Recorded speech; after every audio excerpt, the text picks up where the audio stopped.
The Revenge of Geography. What the Map Tells Us About Coming Conflicts and the Battle Against Fate, by Robert D. Kaplan. Narrated by Michael Prichard. Copyright 2012 by Robert D. Kaplan.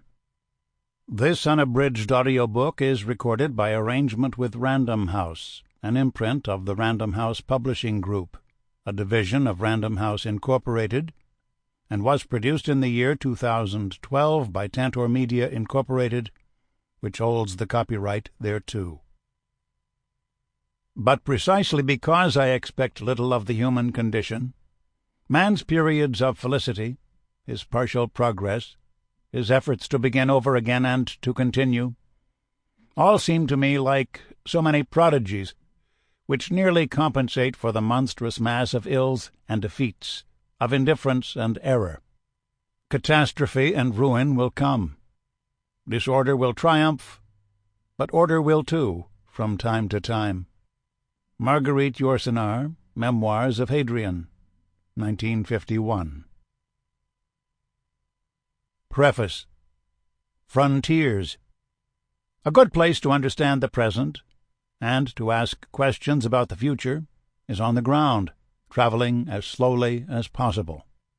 As the first rank of domed hills appeared on the horizon, rippling upward from the desert floor in northern Iraq, to culminate in 10,000-foot massifs clothed in oak and mountain ash, my Kurdish driver glanced back at the vast pie-crust plain, sucked his tongue in contempt, and said, "Arabistan."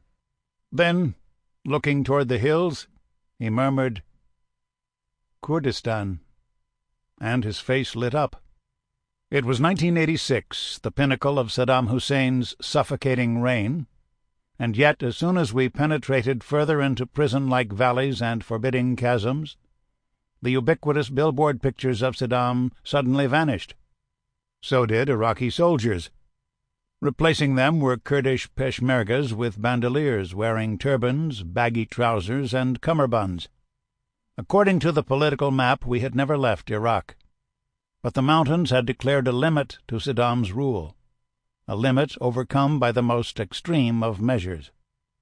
In the late 1980s, enraged at the freedom that these mountains had over the decades and centuries ultimately granted the Kurds, Saddam launched a full-scale assault on Iraqi Kurdistan, the infamous Al-Anfal campaign that killed an estimated 100,000 civilians. The mountains were clearly not determinative, but they did serve as the backdrop, the original fact, to this tragic drama. It is because of the mountains that Kurdistan has to a significant extent now effectively seceded from the Iraqi state. Mountains are a conservative force, often protecting within their defiles indigenous cultures against the fierce modernizing ideologies that have too often plagued the flatlands, even as they have provided refuge for Marxist guerrillas and drug cartels in our own era. The Yale anthropologist James C. Scott writes that hill peoples are best understood as runaway, fugitive, maroon communities who have, over the course of 2 millennia, been fleeing the oppressions of state-making projects in the valleys. For it was on the plain where the Stalinist regime of Nicolae Ceausescu really sank its teeth into the population. Ascending the Carpathians several times in the 1980s, I saw few signs of collectivization. These mountains that declare Central Europe's rear door were defined more by wood and natural stone dwellings than by concrete and scrap iron, favorite material elements of Romanian communism. The Carpathians that girdle Romania are no less a border than the mountains of Kurdistan. Entering the Carpathians from the west, from the threadbare and majestically vacant Hungarian Puszta, marked by coal-black soil and oceans of lemon-green grass, I began to leave the European world of the former Austro-Hungarian Empire and to gradually make my way into the economically more deprived terrain of the former Ottoman Turkish Empire. Ceausescu's Oriental despotism, so much more oppressive than Hungary's haphazard goulash communism, was ultimately made possible by the ramparts of the Carpathians. And yet the Carpathians were not impenetrable. For centuries traders had thrived in their many passes, the bearers of goods and high culture, so that a poignant semblance of Central Europe could take root well beyond them, in cities and towns like Bucharest and Ruse. But the mountains did constitute an undeniable gradation, the first in a series in an easterly direction, that would conclude finally in the Arabian and Karakum deserts. In 1999, I took a freighter overnight from the Azerbaijani capital of Baku, on the western shore of the Caspian Sea, to Krasnovodsk in Turkmenistan, on the eastern shore, the beginning of what the Sassanid Persians in the 3rd century A.D. called Turkestan. I awoke to a spare, abstract shoreline, whitish hutments against cliffs the clay color of death. All the passengers were ordered to line up in single file in the 100-degree temperature before a peeling gate where a lone policeman checked our passports. We then passed into a bare, broiling shed, where another policeman, finding my Pepto-Bismol tablets, accused me of smuggling narcotics. He took my flashlight and emptied the 1.5-volt batteries onto the dirt floor. His expression was as bleak and untamed as the landscape. The town that beckoned beyond the shed was shadeless and depressingly horizontal, with little architectural hint of a material culture. I suddenly felt nostalgia for Baku, with its 12th century Persian walls and dream palaces built by the first oil barons, embellished with friezes and gargoyles, a veneer of the West that, despite the Carpathians, the Black Sea, and the High Caucasus, refused to completely die out. Travelling eastward, Europe had evaporated in stages before my eyes, and the natural border of the Caspian Sea had indicated the last stage, heralding the Karakum Desert. Of course, geography does not demonstrate Turkmenistan's hopelessness. Rather, it signifies only the beginning of wisdom in the search for a historical pattern, one of repeated invasions by Parthians, Mongols, Persians, Tsarist Russians, Soviets, and a plethora of Turkic tribes against a naked and unprotected landscape.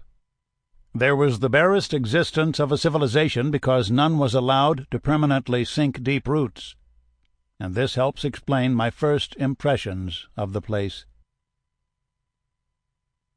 The earth heaved upward, and what had moments before seemed like a unitary sandstone mass disintegrated into a labyrinth of scooped-out river-beds and folds reflecting gray and khaki hues. Topping each hill was a slash of red or ochre as the sun caught a higher, steeper slope at a different angle. Lifts of cooler air penetrated the bus, my first fresh taste of the mountains after the gauzy heat film of Peshawar in Pakistan's northwest frontier province. By themselves, the dimensions of the Khyber Pass are not impressive. The highest peak is under 7,000 feet, and the rise is rarely steep. Nevertheless, in under an hour in 1987, I was transported through a confined volcanic netherworld of crags and winding canyons, from the lush tropical floor of the Indian subcontinent to the cool tonsured wastes of Middle Asia, from a world of black soil, bold fabrics, and rich, spicy cuisine to one of sand, coarse wool, and goat meat. But like the Carpathians, whose passes were penetrated by traders, geography on the Afghanistan-Pakistan border has different lessons to offer. For what the British were the first to call the northwest frontier was historically no frontier at all, according to Harvard professor Sugata Bose, but the heart of an Indo-Persian and Indo-Islamic continuum, the reason why Afghanistan and Pakistan form an organic whole, contributing to their geographical incoherence as separate states. Then there were borders more artificial still. I crossed the Berlin Wall into East Berlin twice, in 1973 and in 1981. The 12-foot-high concrete curtain, topped by a broad pipe, cut through a filmy black-and-white landscape of poor Turkish and Yugoslav immigrant neighborhoods on the West German side, and deserted and World War II-scarred buildings on the East German one. You could walk up and touch the wall almost anywhere on the western side, where the graffiti was. The minefields and guard towers all lay to the east. As surreal as this prison yard of an urban terrain appeared at the time, one didn't question it except in moral terms, for the paramount assumption of the age was that the Cold War had no end. Particularly for those like myself who had grown up during the Cold War but had no memory whatsoever of World War II, the wall, however brutal and arbitrary, seemed as permanent as a mountain range. The truth only emerged from books and historical maps of Germany that I had, entirely by coincidence, begun to consult during the first months of 1989, while in Bonn on a magazine assignment. The books and maps told a story. Occupying the heart of Europe, between the North and Baltic Seas and the Alps, the Germans, according to historian Goloman, have always been a dynamic force locked up in a big prison, wanting to break out. But with the north and south blocked by water and mountains, outward meant east and west, where there was no geographical impediment.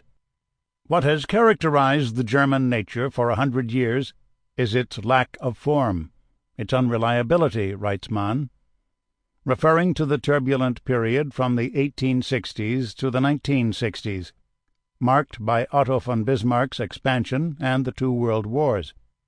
But the same could also be said for Germany's size and shape on the map throughout its history. Indeed, the First Reich, founded by Charlemagne in 800, was a great shifting blob of territory that, at one time or another, encompassed Austria and parts of Switzerland, France, Belgium, the Netherlands, Poland, Italy, and Yugoslavia. Europe seemed destined to be ruled from what now corresponds with Germany. But then came Martin Luther, who split Western Christianity with the Reformation, which in turn ignited the 30 Years' War, fought primarily on German soil. Hence, Central Europe was ravished. The more I read about the 18th-century dualism between Prussia and Habsburg Austria, about the early 19th-century tariff union between the various German states, and Bismarck's late 19th-century Prussian-based unification, the more it became apparent that the Berlin Wall was just another stage in this continuing process of territorial transformation. The regimes that had fallen soon after the Berlin Wall did, in Czechoslovakia, Hungary, Romania, Bulgaria, and elsewhere, were ones I had known intimately through work and travel. Up close they had seemed so impregnable, so fear-inducing. Their abrupt unraveling was a signal lesson for me, not only about the underlying instability of all dictatorships, but about how the present, as permanent and overwhelming as it can seem, is fleeting. The only thing enduring is a people's position on the map. Thus, in times of upheaval, maps rise in importance. With the political ground shifting rapidly under one's feet, the map, though not determinative, is the beginning of discerning a historical logic about what might come next. Violence was the reigning impression of the demilitarized zone, DMZ, between the 2 Koreas. In 2006, I saw South Korean soldiers standing frozen in taekwondo-ready positions, their fists and forearms clenched, staring into the faces of their North Korean counterparts. Each side picked its tallest, most intimidating soldiers for the task. But the formalized hatred on display in the midst of barbed wire and minefields will probably be consigned to history on some foreseeable morrow. When you look at other divided country scenarios in the 20th century, Germany, Vietnam, Yemen, it is apparent that however long the division persisted, the forces of unity ultimately triumph in an unplanned, sometimes violent and fast-moving fashion. The DMZ, like the Berlin Wall, is an arbitrary border of no geographical logic that divides an ethnic nation at the spot where two opposing armies happened to come to rest. Just as Germany was reunited, we might expect, or at least should plan for, a united Greater Korea. Again, the forces of culture and geography are likely to prevail at some point. A man-made border that does not match a natural frontier zone is particularly vulnerable. I crossed, too, the land borders from Jordan to Israel and from Mexico to the United States. More on those borders and others later. For I now wish to take another journey, of a radically different sort, through selected pages of history and political science that have survived across the chasm of the decades, and in some cases the centuries, and on account of their emphasis on geography allow us to read the relief map better, and with that help us glimpse, however vaguely, the contours of future politics. For it was the very act of crossing so many frontiers that made me intensely curious about the fate of the places through which I had passed. My reporting over 3 decades has convinced me that we all need to recover a sensibility about time and space that has been lost in the jet and information ages, when elite molders of public opinion dash across oceans and continents in hours, something which allows them to talk glibly about what the distinguished New York Times columnist Thomas L. Friedman has labeled a flat world. Instead, I will introduce listeners to a group of decidedly unfashionable thinkers, who push up hard against the notion that geography no longer matters. I will lay out their thinking in some depth in the first half of this journey, in order to apply their wisdom in the second half, as to what has happened and is likely to happen across Eurasia, from Europe to China, including the greater Middle East and the Indian subcontinent, to find out what it is exactly that has been lost in our view of physical reality, to discover how we lost it, and then to restore it by slowing down our pace of travel and of observation itself, by way of the rich erudition of now-deceased scholars. That is the goal of this journey. Geography, from a Greek word that means essentially a description of the earth, has often been associated with fatalism and therefore stigmatized. For to think geographically is to limit human choice, it is said. But in engaging with such tools as relief maps and population studies, I merely want to add another layer of complexity to conventional foreign policy analyses, and thus find a deeper and more powerful way to look at the world. You do not have to be a geographical determinist to realize that geography is vitally important. The more we remain preoccupied with current events, the more that individuals and their choices matter. But the more we look out over the span of the centuries, the more that geography plays a role. The Middle East is a case in point.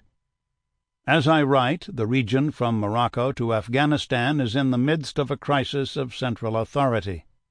The old order of autocracies has become untenable, even as the path toward stable democratization is tortuous.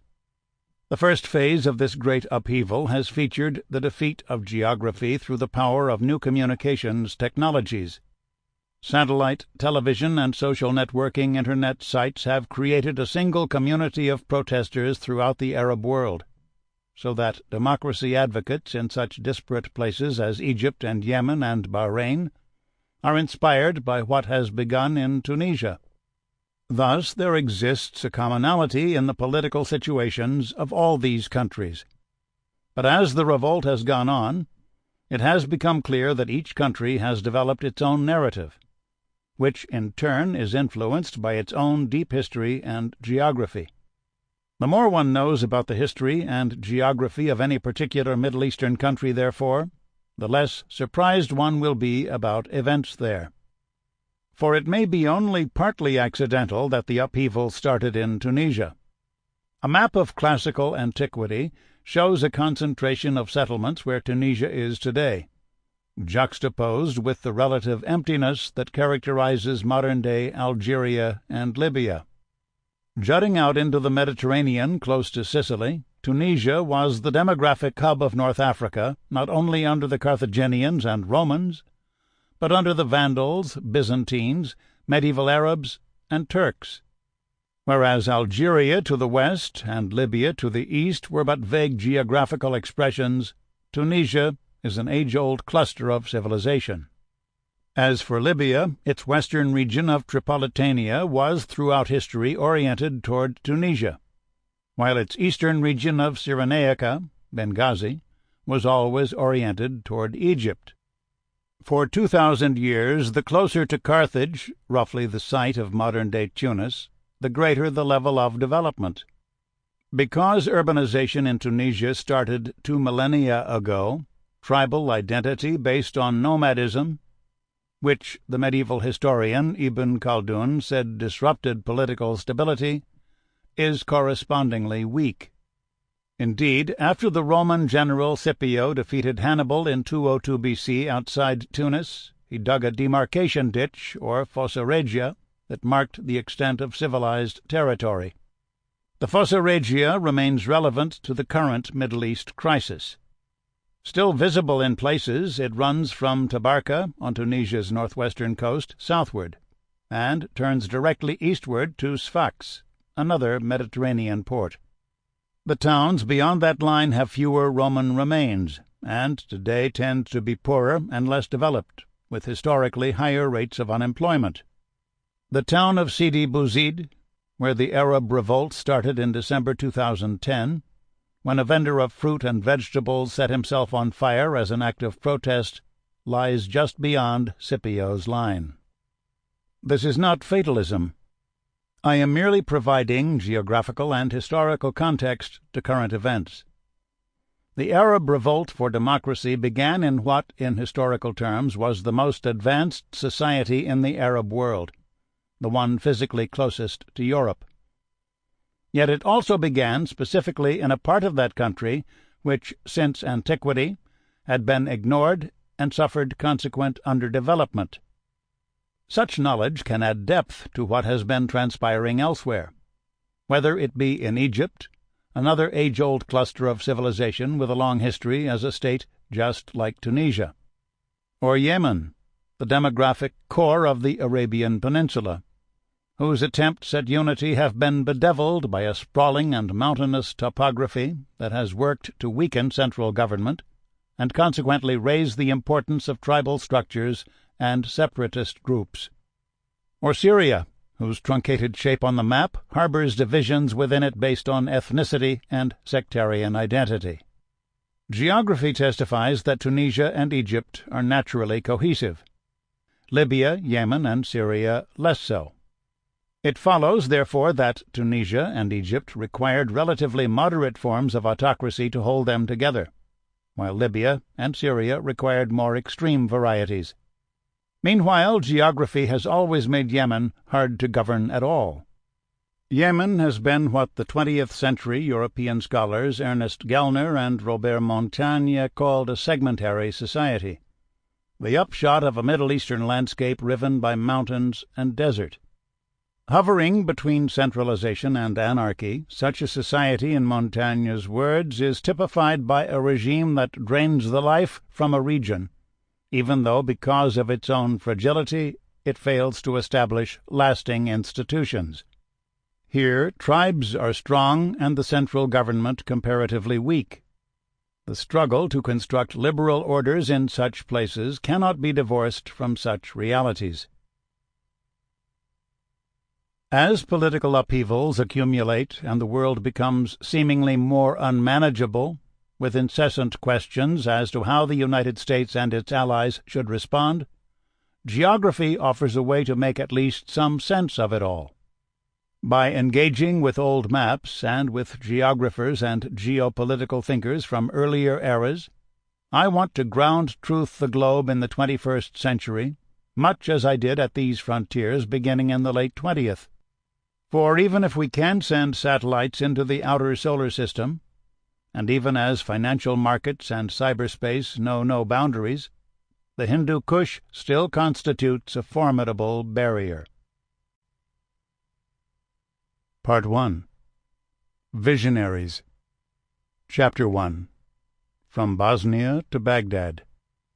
To recover our sense of geography, we first must fix the moment in recent history when we most profoundly lost it, explain why we lost it, and elucidate how that affected our assumptions about the world. Of course, such a loss is gradual, but the moment I have isolated when that loss seemed most acute was immediately after the collapse of the Berlin Wall.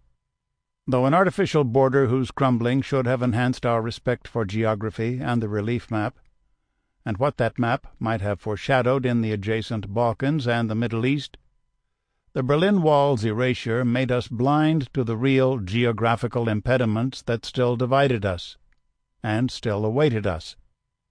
For suddenly we were in a world in which the dismantling of a man-made boundary in Germany had led to the assumption that all human divisions were surmountable, that democracy would conquer Africa and the Middle East as easily as it had Eastern Europe, that globalization, soon to become a buzzword, was nothing less than a moral direction of history and a system of international security, rather than what it actually was, merely an economic and cultural stage of development. Consider, a totalitarian ideology had just been vanquished, even as domestic security in the United States and Western Europe was being taken for granted. The semblance of peace reigned generally. Presently capturing the zeitgeist, a former deputy director of the U.S. State Department's policy planning staff, Francis Fukuyama, published an article a few months before the fall of the Berlin Wall, "The End of History," proclaiming that while wars and rebellions would continue, history in a Hegelian sense was over now, since the success of capitalist liberal democracies had ended the argument over which system of government was best for humankind. Thus it was just a matter of shaping the world more in our image, sometimes through the deployment of American troops, deployments that in the 1990s would exact relatively little penalty. This, the first intellectual cycle of the post-Cold War, was an era of illusions. It was a time when the words realist and pragmatist were considered pejoratives, signifying an aversion to humanitarian intervention in places where the national interest, as conventionally and narrowly defined, seemed elusive. Better in those days to be a neoconservative or liberal internationalist, who were thought of as good, smart people who simply wanted to stop genocide in the Balkans. Such a burst of idealism in the United States was not unprecedented. Victory in World War I had unfurled the banner of Wilsonianism, a notion associated with President Woodrow Wilson that, as it would turn out, took little account of the real goals of America's European allies, and even less account of the realities of the Balkans and the Near East, where, as events in the 1920s would show, democracy and freedom from the imperial overlordship of the Ottoman Turks meant mainly heightened ethnic awareness of a narrow sort in the individual parts of the old Sultanate. It was a similar phenomenon that followed the West's victory in the Cold War, which many believed would simply bring freedom and prosperity under the banners of democracy and free markets. Many suggested that even Africa, the poorest and least stable continent, further burdened with the world's most artificial and illogical borders, might also be on the brink of a democratic revolution, as if the collapse of the Soviet Empire in the heart of Europe held supreme meaning for the world's least developed nations, separated by sea and desert thousands of miles away, but connected by television. Yet, just as after World War I and World War II, our victory in the Cold War would usher in less democracy and global peace than the next struggle for survival, in which evil would wear new masks. Democracy and better government would, in fact, begin to emerge in Africa, of all places. But it would be a long and difficult struggle, with anarchy, in the cases of several West African countries, insurrection, and outright wickedness, in the case of Rwanda, rearing their heads for considerable periods in between. Africa would go a long way toward Sample complete. Ready to continue?